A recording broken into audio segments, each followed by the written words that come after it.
The first thing you must understand about Gaius Julius Caesar Augustus Germanicus, the man the world called Caligula, is that his smile was a weapon. It was not a thing of joy or warmth, but calculated flash of teeth, a sliver of moon on a night when omens bleed.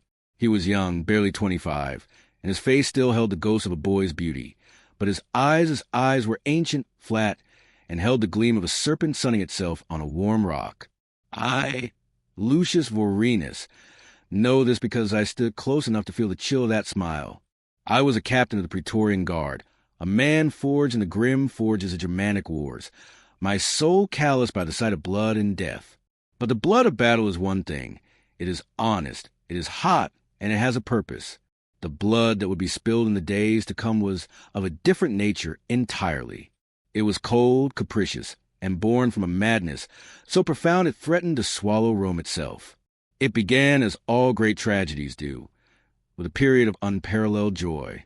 When Caligula ascended the throne after the dour, suspicious reign of Tiberius, Rome erupted in a collective sigh of relief. He was the son of the beloved Germanicus, a hero whose memory was a balm to the empire's soul. He was young, vibrant, and generous. He emptied the treasury on games and spectacles so magnificent that the very air seemed to shimmer with gold dust, and the roar of the crowd was a constant, pleasing thunder. He pardoned exiles, paid off the debts of senators, and for 7 months he was not a man, but a god walking among mortals. I was assigned to his personal detail, a position of immense prestige and peril. I saw the early cracks, the fissures in the golden facade that others, in their euphoria, willfully ignored.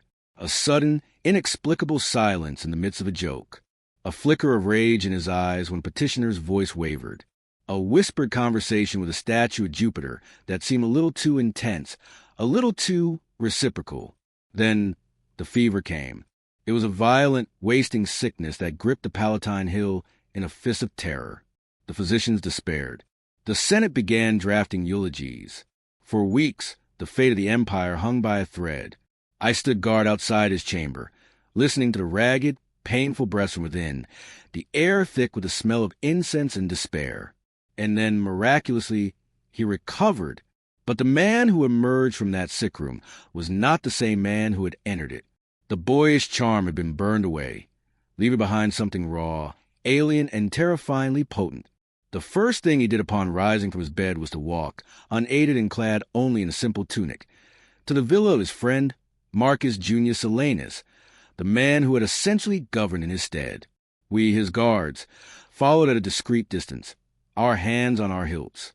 Caligula did not knock. He pushed the door open and stood in the threshold. Silanus rushed forward, his face a mask of relief and joy. "Caesar, the god be praised. You are returned to us." Caligula's head tilted. That terrible, weapon smile played on his lips. "Praised?" he said, his voice a soft, chilling murmur. "Yes, they should be, for I have spoken with them. Silanus, my sister, Drusilla, she came to me in the fever dreams. She told me many things." He stepped closer, and Silanus, a seasoned senator, took an involuntary step back. "She told me you were praying for my death. She told me you were measuring the purple for your own shoulders." Silanus's face went ashen. "Caesar, I swear by all the gods." "Do not swear by them," Caligula interrupted, his voice still dangerously quiet. "They are my family, and they do not take kindly to oath-breakers." He nodded to me. A single, curt nod. My blood turned to ice. I understood the order, though no word had been spoken. It was in the flat, dead calm of his eyes. 2 of my men, veterans who had fought at my side for a decade, looked at me, their own faces pale with confusion and horror. I gave the slightest, most damning nod of my head. They took Silanus by his arms. He did not struggle. He was a Roman patrician to the end. He looked at Caligula, not with fear, but with profound, bottomless pity. "The fever did not leave you, Gaius," he whispered. "It consumed you." Caligula's smile never wavered. It elevated me. We took Silanus to a back room. He asked for a stylist to write a final letter to his family. My man Cassius, a brute of a man with a heart that had somehow remained soft, handed him his own. Silanus, with a hand that did not tremble, took the sharp metal stylus. But he did not write. With a sudden, shocking burst of strength, he drove it deep into his own throat. The gurgle that escaped him was a sound that would haunt my dreams. The blood, so dark it was almost black, pooled on a marble floor, seeping between the stones. Caligula, who had watched the entire proceeding from the doorway, sighed as if mildly inconvenienced. "Messy," he said. "Have it cleaned." And Lucius, I forced myself to meet his gaze. Yes, divine Caesar, the feast, the one to celebrate my recovery and my apotheosis. I wanted to be magnificent, a celebration of life, of my life. Send the invitations. Everyone of consequence is to attend. No excuses. He turned and walked away, leaving me standing in the room with the corpse of the man who had been like a father to him, the coppery smell of blood filling my nostrils. It was in that moment I knew.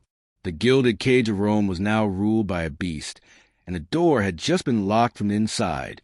The feast, I feared, would not be a celebration. It would be a hunting ground.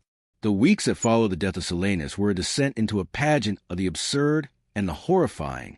The Senate, cowed and terrified, declared that Caligula had never truly been ill, but had been in a state of divine communion. He was now to be referred to not just as Caesar, but as Divus, a living god. He took this not as an honor, but as his due. He ordered the heads of the gods on the statues throughout the city to be removed and replaced with his own. He built a temple to himself, staffed with his own priests, where the richest citizens of Rome were expected to come and make offerings to his divine spirit. The most prized offering, it was whispered, was one's wife or virgin daughter for his nocturnal pleasures.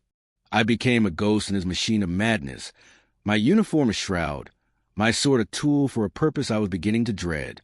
I was privy to his inner thoughts, his rambling monologues delivered to me as if I were a piece of furniture, a trusted hound. "They think it is power, Lucius," he said to me one evening as he stood on a balcony, looking down at the teeming city. The lights of 1,000 hearts twinkled like fallen stars. "The Senate, the generals, the mob, they think power is legions and laws and gold. They are fools." He turned to me, his eyes reflecting the distant fires. "True power is fear, not the fear of death. Any brute can inspire that. No, the true power is the fear of the absurd, the fear that the world itself has become unmoored, that the rules of nature, of society, of life itself no longer apply. When a man cannot predict the consequences of his own actions, when he looks at the sky and is no longer sure the sun will rise, that is when he is truly broken. That is when he is truly mine." He practiced his doctrine with artist's cruel precision. He summoned a wealthy equestrian, Vatinius, to the palace in the middle of the night. The man arrived trembling, convinced he was to be executed. "Vatinius!" Caligula boomed, embracing the terrified man. "My dear, dear friend, I have had a vision. You are to be consul of Rome for the next day. The omens are magnificent." Vatinius, from relief and shock, burst into tears of gratitude. He was robed in the purple-bordered toga, given a curule chair, and for 24 hours, he was the second most powerful man in the world, issuing edicts that Caligula would immediately countermand for his own amusement. At the end of the day, as Vatinius stood beaming, exhausted, and deliriously happy, Caligula put a fatherly arm around him. "You have served Rome well, consul," he said. "A performance for the ages. Now, for the final act. Your debt to the treasury. You owe 5 million sesterces. Pay it by dawn, or you will provide the morning's entertainment in the arena. I think a pack of starved leopards would find you intriguing." The man's face collapsed. He was ruined. He had been raised to the heavens only to be dashed upon the rocks. This was Caligula's true art form. And through it all, the preparations for the great feast continued. It was to be held in a newly constructed hall, a monstrously opulent space with a ceiling that could be retracted to let in the moonlight. The guest list was a who's who of the Roman elite, senators, knights, wealthy merchants, and their families. The invitation itself was a masterpiece of psychological terror. It was inscribed on a sheet of pure, hammered gold. The message was simple. The divine Caligula requests the honor of your presence at a celebration of life and unity. Your attendance is a testament to your loyalty. Your absence, a confession of your treason. No one dared refuse. My role expanded. I was no longer just a bodyguard. I was a stage manager for his insanity. He ordered me to oversee the decorations. This involved bringing his favorite horse, Incitatus, into the palace itself. The beast, a magnificent Spanish stallion, was housed in a marble stable with an ivory manger. He was to be dressed in a harness of precious gems and a blanket of Tyrian purple. Do you not think he would make a fine Senator Lucius? Caligula mused, stroking the horse's nose. He has the dignity for it, more than those chattering old women in the forum. At least he does not betray me with every breath. I said nothing. What was there to say? The world had been turned upside down. The day before the feast, the final horror was revealed. Caligula called me to his private chambers. He was standing over a large, detailed model of the feast hall, little ivory figures representing the guests at their couches. The seating arrangements are crucial, Lucius, he said, his finger tracing the paths between the tables. We must ensure flow and spectacle. He picked up a small, exquisitely carved figure of Senator. See? This is Marcus Aemilius Lepidus, a loyal man. He sits here. He placed the figure at a couch near the head of the room. Then he picked up another. And this is his wife, Cornelia, a beautiful woman. She sits over here. He moved her figure to the far end of the hall. He continued this for a dozen of the most powerful men in Rome, systematically separating each from his wife, his sons, his brothers. He created islands of vulnerability in a sea of potential violence. Why, divine one, I dared to ask, my throat dry, would it not promote unity to keep families together? He looked at me, and for a fleeting second, I saw a glimmer of the boy he had been, a child explaining a simple game. But Lucius, don't you see? This is the true test of unity. When the moment comes, a man must choose.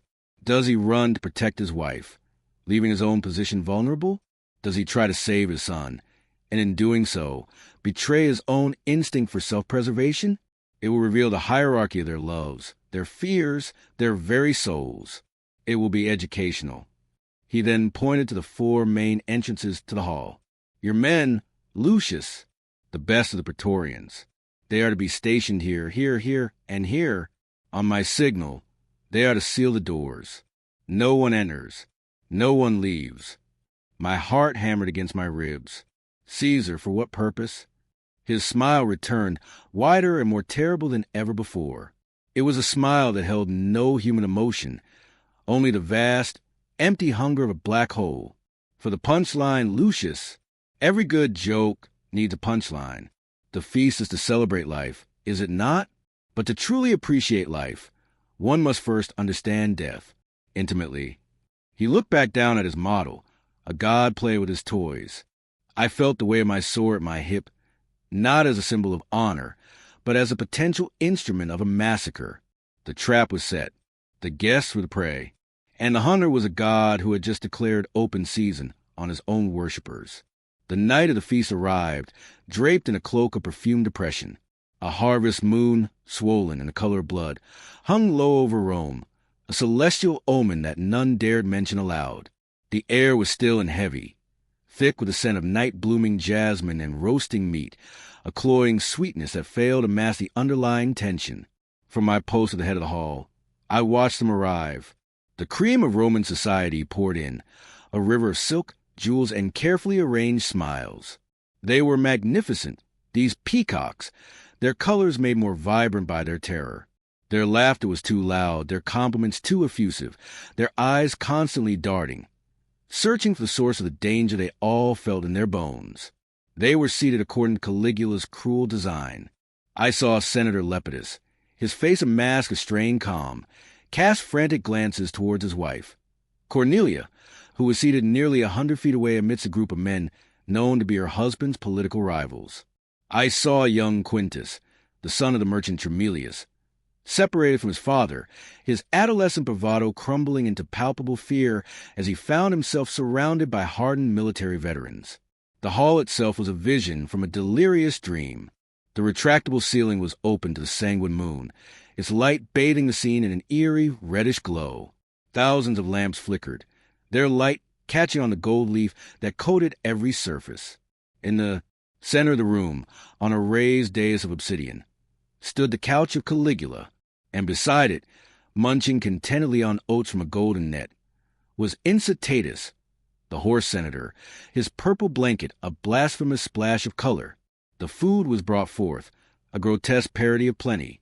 Peacocks roasted and refeathered in their own iridescent plumage, their dead eyes staring accusatorily. Whole boars, their tusks gilded, seeming to snarl from platters. Jellies shaped like famous monuments, and fruits imported from the farthest corners of the empire, all while common Romans starved in the streets beyond the Palatine. Caligula made his entrance last, of course. He did not walk. He processed. He was dressed not in the purple of an emperor, but in a long, flowing gown of silver silk that made him look like a phantom, a moon ghost. On his head was a wreath not of laurel, but of nightshade and wolfsbane. His face was powdered a deathly white, his lips painted a startling red. He was embodiment of the feast theme, life and death intertwined. He took his place on the obsidian dais, reclining next to his horse. He did not speak at first. He simply watched, that serpent smile playing on his painted lips, as his guests squirmed under his gaze. The musicians played a soft, lyre-heavy melody, but the notes seemed to die in the thick air before they could reach the vaulted ceiling. The feast began. At first, it was a stilted, nervous affair. Men and women picked at their food, their conversations hushed and sporadic. Wine was poured, and as the cups were drained and refilled, a fragile sense of normalcy began to tentatively take hold. Laughter became a little more genuine. The terror momentarily held at bay by alcohol and the sheer, desperate need to believe that tonight was just a night and not the end of the world. This was, I realized, part of cruelty. He was giving them hope.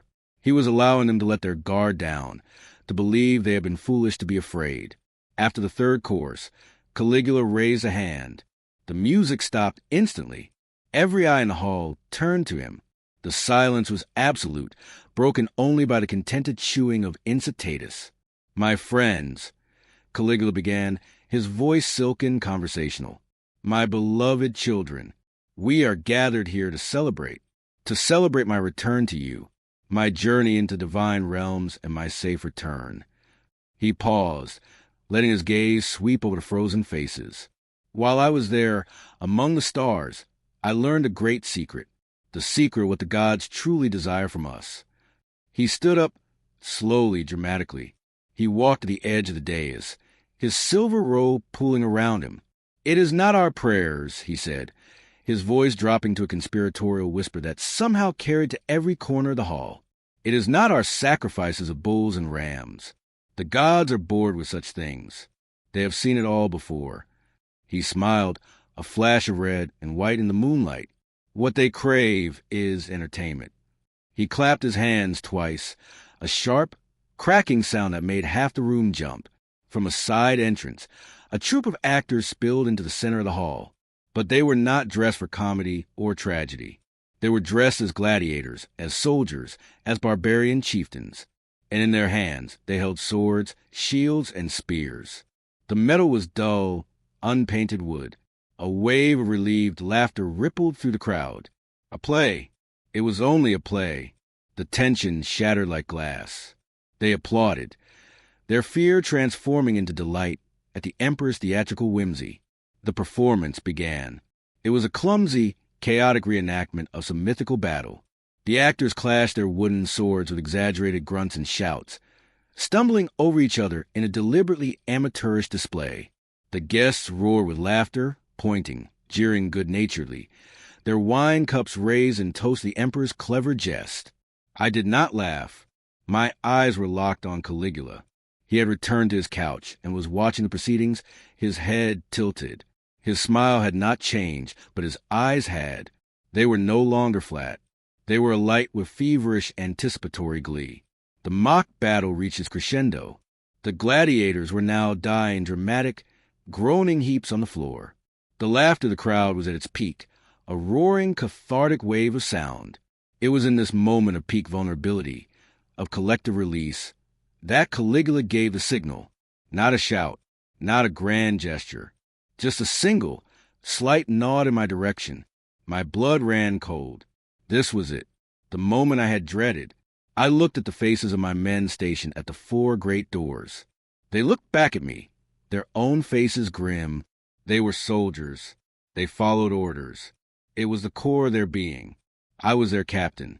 I had to give the order. I raised my fist, my heart a lump of lead in my chest, and then brought it down sharply. With a series of heavy, final-sounding thuds, the great oak doors of the hall were slammed shut and barred from the outside. The sound echoed through the sudden silence like the ceiling of a tomb. The laughter died in 1,000 throats, strangled into a unified, sharp intake of breath. The actors on the floor stopped their groaning. They stood up, and as one, they threw down their wooden props. From beneath their costumes, they drew real, sharp, gleaming steel. The feast was over. The massacre had begun. For a heartbeat, there was a silence so profound I could hear the sputtering of the oil lamps. The great hall, a moment ago a theater of relieved joy, was now a sealed box of terror.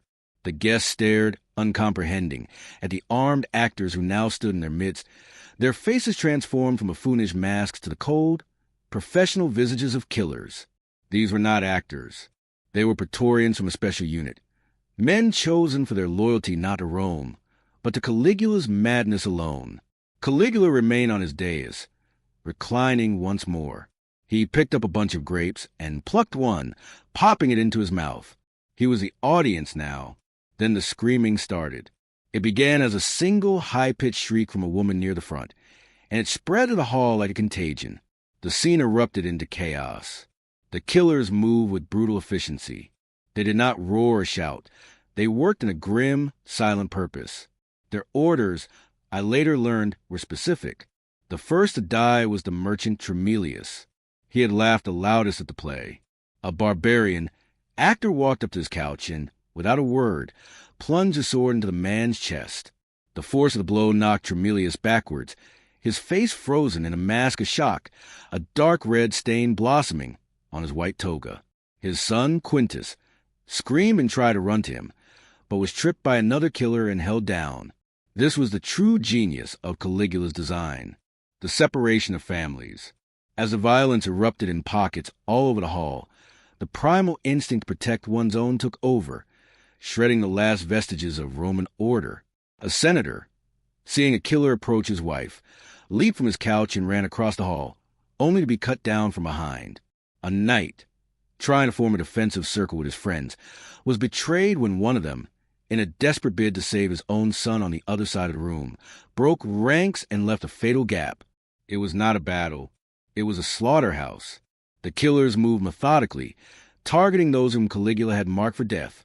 Rivals, critics, those whose wealth he coveted, those who had slighted him in some imaginary way. But they also killed indiscriminately, to fuel the panic. A woman was killed for screaming too loudly. An old man was cut down as he tried to hide under a table. The air grew thick with a coppery stench of blood and the sour smell of voided bowels. The beautiful marble floor became a slick, sticky morass of red. The magnificent food platters were knocked over, roasted peacocks and gilded boars trampled underfoot, their opulence mingling grotesquely with the gore. I stood frozen at my post, my hand clenched so tightly around the hilt of my sword that my knuckles were white. I was a soldier. I had sworn an oath to protect the emperor. But this was butchery. This was the desecration of everything Rome was supposed to stand for. I saw Cassius, one of my men guarding the main door, his face a tormented mask. He met my eyes, and in his, I saw my own horror reflected. A commotion near the dais broke my paralysis. Senator Lepidus, driven by a courage born of despair, had broken through the chaos and was scrambling up the obsidian steps towards Caligula. He held a silver meat knife, its blade smeared with gravy. "Monster!" he screamed, his voice raw. "You damned, soulless monster!" Caligula did not flinch. He did not even stand. He merely watched Lepidus's clumsy approach with an expression of mild curiosity, as one might watch an interesting insect. As Lepidus raised a pathetic knife, a figure moved from the shadows behind the emperor's couch. It was a giant of a man, a Nubian slave named Memnon, whose sole purpose was this. He moved with a panther's grace, catching Lepidus's arm and twisting it with a sickening crack. The knife clattered to the dais. Memnon did not use a weapon. He simply wrapped his massive hands around the senator's neck and squeezed. Lepidus's eyes bulged, his feet kicking uselessly. The sound of his trachea collapsing was a dry, brittle snap. Memnon dropped the body, which tumbled down the steps to lie broken at the base. Caligula finally stood. He walked to the edge of the dais and looked out over his masterpiece of terror. The screams were beginning to subside, replaced by the moans of the dying and the pitiful sobs of those who had been spared, for now, huddling together in the corners, splattered with the blood of their friends and family. "Enough," he said, his voice calm, cutting through the din. The killers immediately stopped, sheathing their swords and stepping back into the shadows, their work done. The sudden cessation of violence was in its own way more terrifying than the chaos itself. Caligula spread his arms wide, his silver robe now spattered with tiny droplets of blood, like crimson stars on a moonlit sky. "Behold," he cried, his voice ringing with a divine madness, "the true face of Rome. Strip away the silk and the rhetoric, the laws and the traditions, and this is what remains: blood and fear. This is the unity I offer you, the unity of shared terror." He pointed a trembling finger at the cowering survivors. "You came here fat and happy, believing your wealth and your names made you safe. You believed the world was governed by rules. I have shown you the truth. The only rule is my will. The only God is me." He descended the dais, stepping daintily over the body of Lepidus. He walked through the hall, his sandals making soft, sticky sounds in the blood. He stopped before a young woman, the daughter of a knight he had just killed. She was trembling, her fine dress torn, her face a mess of tears and blood. He cupped her chin in his hand, his touch making her flinch as if burned. "Do you understand now?" he asked her softly. She could only whimper, a broken animal. He smiled that same terrible, empty smile. "Good." He turned and walked back toward the entrance, gesturing for the doors to be opened. The barred gate swung inward, revealing the stunned faces of the household slaves in the cool night air. "Clean this up," he said to no one in particular, his tone now one of bored dismissal. "The entertainment is over." He walked out, leaving us standing in the abattoir he had created. The harvest of folly was complete. The gilded hall was now a charnel house, a monument to the absolute power of a mad god-king. And we, the survivors, both the cowering guests and complicit guards, were its living, breathing relics, forever stained by the blood of the feast. The dawn after the feast was the most silent I have ever known. The sun rose, as it always does, but its light fell like an accusation, illuminating a city that carried on in blissful ignorance of the horror that had transpired on the Palatine Hill. Inside the hall, slaves, their faces blank with trauma, worked under the supervision of my praetorians, scrubbing the blood from the marble, carrying out the bodies wrapped in sheets, their forms already stiffening. The official story was swift and brutal, dictated by Caligula himself. A conspiracy, a plot by Senator Lepidus and his allies to assassinate the emperor during the feast. The Praetorian Guard, ever vigilant, had uncovered the plot and acted with decisive force to protect the divine Caesar. The bloodshed was the price of loyalty. The dead were traitors. It was a masterpiece of cynical propaganda. To question it was to align oneself with the traitors. The Senate, those who had survived, fell over themselves to praise Caligula's wisdom and our bravery. They voted him a new triumph. They declared a day of thanksgiving to Jupiter for preserving the emperor's life. They swallowed the lie whole, because the alternative was to stare into the abyss and see the truth, that they were ruled by a monster and that their lives were worth less than the dust on his sandals. I was hailed as a hero. I, who had stood by and watched the massacre unfold. I, who had given the order to seal the doors. My promotion was swift. I was now prefect of the Praetorian Guard, the highest rank a soldier like me could aspire to. The honor felt like a brand, sear in my soul. The gold and the prestige were the chains that bound me to the monster. Cassius, the guard who had handed Silanus the stylus, was not so fortunate. The weight of what we had done broke him. He was found 3 days after the feast in the barracks, his own sword plunged into his belly. He left no note. He didn't need one. The act was its own eloquent testimony. Caligula's reign continued its descent into ever deeper circles of hell. The feast had not sated his appetite for cruelty. It had whetted it. He now knew with absolute certainty that there were no limits. He could do anything. And he did. He declared war on the sea god Neptune. He marched his legions to the coast of Gaul, lined them up on the beach, and ordered them to gather seashells as spoils of war from the ocean. He built a lighthouse to commemorate his great victory. The soldiers, the finest fighting men in the world, obeyed. Their pride was another thing he had murdered. He drained the treasury with his absurdities, then turned on the people. He taxed everything: food, lawsuits, prostitution, porters. He said, "I wish the Roman people had but a single neck," so he could sever it with one blow. It was no longer a metaphor. We all felt the blade on our skin. I became his shadow, the man who made his nightmares a reality. I organized the arrests, the confiscations, the secret executions. Each order I gave, each life I extinguished, carved another piece out of me. The battle-hardened soldier, Lucius Vorenus, was gone. In his place was a hollow man, a ghost wearing a general's armor, his hands forever stained with the blood from that feast. The end, when it came, was as swift and brutal as the massacre itself. It was not a noble rebellion by patriots. It was a desperate act of men who could no longer live with the terror. Cassius Chaerea, a tribune of the guard whom Caligula had delighted in tormenting for his weak voice, sought me out. We met in a secluded grove, away from the ears of the palace. "It must be done, Lucius," Chaerea said, his voice a tight, furious whisper. "You know it as well as I. He is destroying everything. Rome cannot survive him." I looked at this man, whom I had seen mocked and humiliated, forced to repeat passwords like Venus and Cupid so Caligula could laugh at his effeminate tone.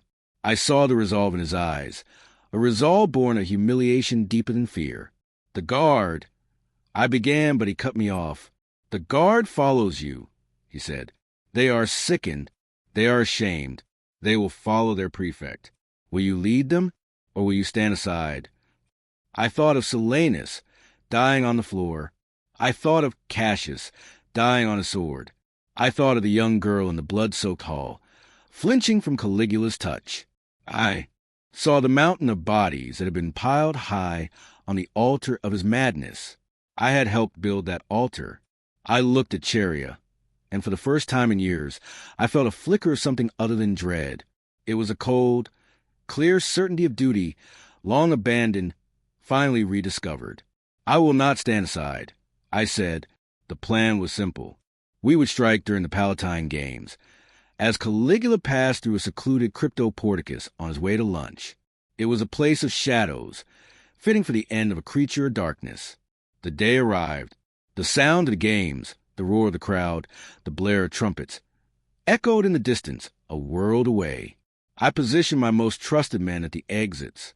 Chaerea and other conspirators waited in the dim passageway, their daggers hidden beneath their cloaks. Caligula appeared, walking with his uncle Claudius and a few sycophants. He was laughing, recounting some new cruelty he had devised. He saw Chaerea and could not resist. "Ah, Tribune," he called out, his voice dripping with mockery. "And what is the password for today? Is it love? Is it kisses?" Chaerea did not speak. He simply looked at Caligula, and in that look was all the pent-up rage and shame of a broken empire. He drew his dagger. "This is the password," he snarled and lunged. The others joined him. It was not a clean kill. It was a frenzied, brutal stabbing, a release of years of bottled terror. They hacked at him, over and over, until the silver-robed god-king was a bloody, lifeless heap on the cold stone floor. His uncle Claudius, the fool, was found hiding behind a curtain, trembling, and was promptly declared emperor by the guard, a desperate bid for stability. I stood watch at the end of the passage, ensuring no help came. I did not participate in the killing. My role was to allow justice, finally, to have its day. As Caligula's screams were cut short, I felt no joy, no triumph, only a vast, empty relief, like a fever breaking. The dark tale of Caligula was over, but his shadow would linger for generations. He had proven that the safeguards of civilization are paper-thin, that a single man, armed with absolute power and a broken soul, can drag the world into darkness. The Feast of the Massacre was not an anomaly. It was the purest expression of his reign. I, Lucius Vorenus, lived the rest of my days in a quiet country villa, a wealthy, respected man. But every night, when I closed my eyes, I heard the sound of doors slamming shut, and I saw the serpent smile, floating in the darkness, a permanent reminder of the price of power and the fragility of the light.